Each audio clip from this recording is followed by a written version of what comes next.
अगर मैं कहूं पिछले 72 घंटे में 3 भारतीय नाविकों से संबंधित जहाजों पर हमला किया गया, 3 भारतीय मारे गए और आज भी हजारों भारतीय उस सबसे बड़ी खतरनाक समुद्री मार्ग पर फंसे हुए हैं, तो क्या आप यकीन करेंगे? ईरान अमेरिका की लड़ाई अब सिर्फ और सिर्फ एक नेताओं की लड़ाई नहीं रह गई है, इसकी कीमत अब भारतीय नाविक अपनी जान देकर चुका रहे हैं। हाँ, अपने सही सुना, 72 घंटे में 3 हमले और 3 भारतीयों की मौत।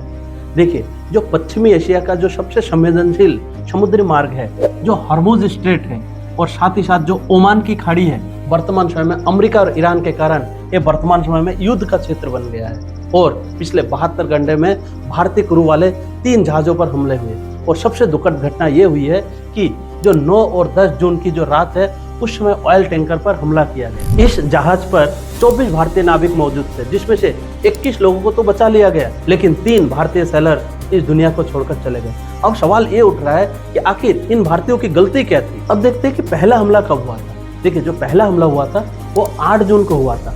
8 जून को क्या हुआ था? ओमान के दक्षिणी पूर्वी तट पर अमेरिकी नौसेना द्वारा हमला किया गया था और ये अमेरिकी नौसेना ने ये एमटी मार्विक्स नाम के जहाज पर हमला किया था और उनका ये दावा था कि ये जहाज ईरानी बंदरगाह की ओर बढ़ रहा था, लेकिन चेतावनी के बाद भी और नहीं रुका। तो जो हमला तो हुआ, लेकिन इस हमले में अच्छी बात ये थी कोई क्षतिग्रस्त नहीं हुआ था, किसी की जान नहीं गई थी। थोड़ी बहुत क्षतिग्रस्त हुई भी, लेकिन किसी की जान नहीं गई थी। लेकिन ये तो सिर्फ शुरुआत थी और उसके बाद दूसरा हमला बना मौत का कारण। देखिए, उसके अगले ही दिन 9-10 जून की रात को उन्होंने क्या किया, दूसरे टैंकर एमटी सटेवलो पर हमला कर दिया, जिसमें 24 मेंबर शामिल थे, लेकिन उसमें से 21 लोगों को तो बचा लिया गया, लेकिन 3 लोग आज भी घर वापस नहीं आए और वो अपनी जान गंवा बैठे। और वर्तमान समय में अभी देखा जाए तो कुछ विशेषज्ञों का ये कहना है कि जहाज को रोकने, कब्जे में लेने या दल को हिरासत में लेने जैसे विकल्प मौजूद थे, लेकिन सीधे सैन्य कार्रवाई की गई और इनका भुगतान आज 3 भारतीयों को अपनी जान देकर गंवानी। और तीसरी घटना सबसे बड़ी चिंता का विषय बन गई।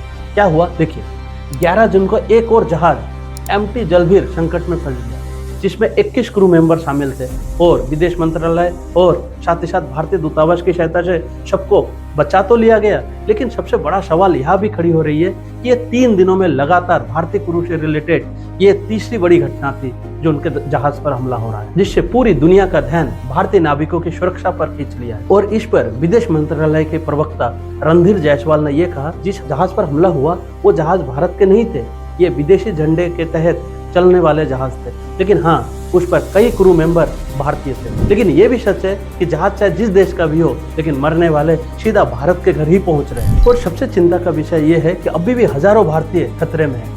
जो शिपिंग मंत्रालय है उनके अनुसार अभी भी भारतीय झंडा वाले 13 जहाजों पर अभी भी 562 भारतीय नाविक मौजूद है।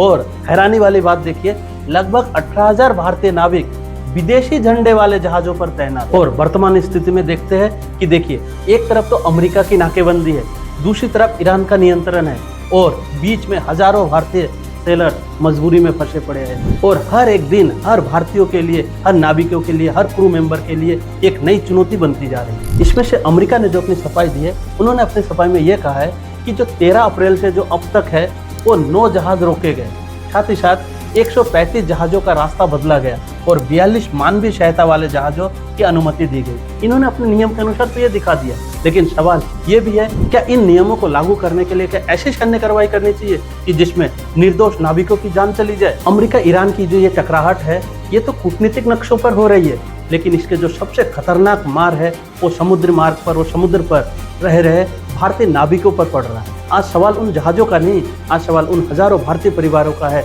जिनके बेटे और जिनके पिता उस हमें अभी वर्तमान समय में खतरनाक हॉर्मुज वाले समुद्र मार्ग पर अपनी जान जोखिम में डालकर ड्यूटी कर रहे हैं। और भारत सरकार को चाहिए उनकी सुरक्षा और भी बढ़ाए और परिवारों को भी सुरक्षा दे।